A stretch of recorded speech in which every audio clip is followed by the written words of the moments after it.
બનાસકાંઠા જિલ્લામાં માર્ગ અકસ્માતોના બનાવોમાં ચિંતાજનક વધારો થઈ રહ્યો છે.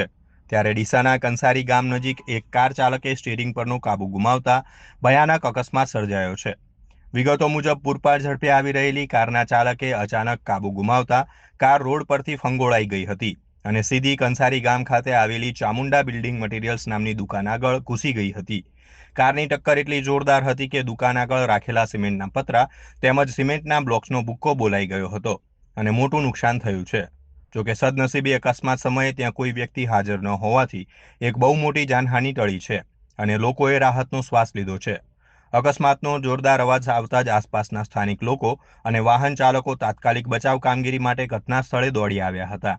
આ અકસ્માતમાં કારને પણ ભારે નુકસાન પહોંચ્યું છે.